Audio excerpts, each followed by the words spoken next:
ಭಾರತದಲ್ಲಿ ಬಹಳಷ್ಟು ಜನರು ಗ್ಯಾಸ್ಟ್ರಿಕ್ ಆಮ್ಲೀಯತೆ ಅಥವಾ ಇತರ ಜೀರ್ಣಕ್ರಿಯೆಗೆ ಸಂಬಂಧಿಸಿದ ಸಮಸ್ಯೆಗಳಿಂದ ಬಳಲ್ತಾ ಇದ್ದಾರೆ. ಅದರಲ್ಲೂ ಚಹಾ ಕುಡಿದಾಗ ಗ್ಯಾಸ್ಟ್ರಿಕ್ ಆಗುತ್ತೆ ಅನ್ನೋದನ್ನು ನೀವು ಕೇಳಿರಬಹುದು.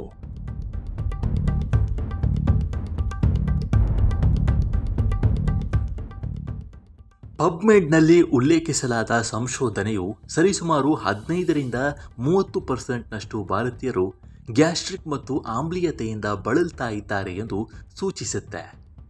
60-70% ಭಾರತೀಯರು ವಾರಕ್ಕೊಮ್ಮೆಯಾದರೂ ಜೀರ್ಣಕಾರಿ ಸಮಸ್ಯೆಗಳಿಂದ ಬಳಲ್ತಾ ಇದ್ದಾರೆ ಎಂದು ಇತ್ತೀಚಿನ ಅಧ್ಯಯನಗಳು ಬಹಿರಂಗಪಡಿಸಿವೆ.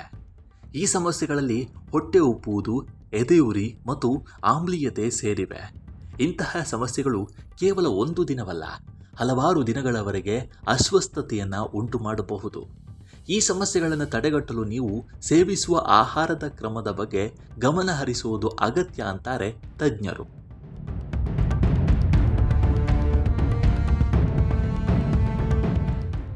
ತಜ್ಞ ವೈದ್ಯರುಗಳ ಪ್ರಕಾರ ಹಾಲು ಆಧಾರಿತ ಚಹಾ ಸೇವಿಸಿದ ನಂತರ ಜನ ಹೆಚ್ಚಾಗಿ ಅನಿಲ ರಚನೆಯ ಬಗ್ಗೆ ದೂರ್ತಾರೆ.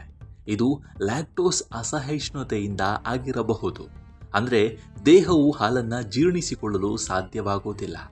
ನಮ್ಮ ದೇಹ ಹಾಲಿನ ಜೀರ್ಣಕ್ರಿಯೆಗೆ ಸಹಾಯ ಮಾಡುವ ಲ್ಯಾಕ್ಟೇಸ್ ಎಂಬ ಕಿಣ್ವವನ್ನು ಉತ್ಪಾದಿಸುತ್ತೆ. ಈ ಕಿಣ್ವದಲ್ಲಿನ ಕೊರತೆಯು ಸರಿಯಾದ ಜೀರ್ಣಕ್ರಿಯೆಯನ್ನು ತಡೆಯುತ್ತೆ. ಇದು ಆಮ್ಲೀಯತೆ, ಅನಿಲ ಅಥವಾ ಅತಿಸಾರದಂತಹ ಸಮಸ್ಯೆಗಳಿಗೆ ಕಾರಣವಾಗಬಹುದು ಎಂದು ತಜ್ಞರು ಹೇಳ್ತಾರೆ. ಕೆಲವರು ಖಾಲಿ ಹೊಟ್ಟೆಯಲ್ಲಿ ಚಹಾ ಕುಡಿತಾರೆ.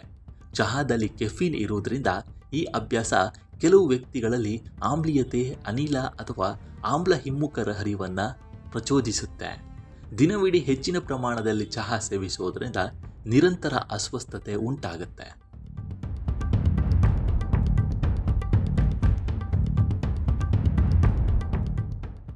ಖಾಲಿ ಹೊಟ್ಟೆಯಲ್ಲಿ ಚಹಾ ಕುಡಿಯುವುದು ಒಳ್ಳೆಯದಲ್ಲ. ಬದಲಿಗೆ ಚಹಾದ ಜೊತೆಗೆ ಏನನ್ನಾದರೂ ತಿನ್ನೋದು ಉತ್ತಮ.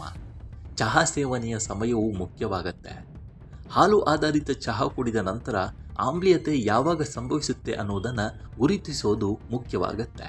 ಅದು ಬೆಳಗ್ಗೆ ಸೇವನೆಯಿಂದ ಅಥವಾ ಸಂಜೆ ಸೇವನೆಯಿಂದ ಪ್ರಚೋದಿಸಲ್ಪಟ್ಟಿದೆಯೇ ಅನ್ನೋದನ್ನು ಗಮನಿಸಬೇಕಾಗತ್ತೆ. ಆದ್ದರಿಂದ ಚಹಾದ ಅತಿಯಾದ ಸೇವನೆಯನ್ನು ತಪ್ಪಿಸಿ.